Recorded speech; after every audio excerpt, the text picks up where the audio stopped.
Your fridge has a feature most people miss and most people never use it. See that little slider on your produce drawer? It's not just there for decoration. That switch controls the humidity inside the drawer.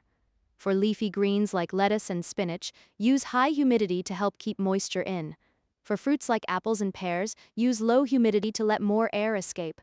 Most people leave it in the same position forever, but using the right setting can help some fruits and vegetables stay fresh longer. Check your fridge. You might already have this feature. Kiki told you this.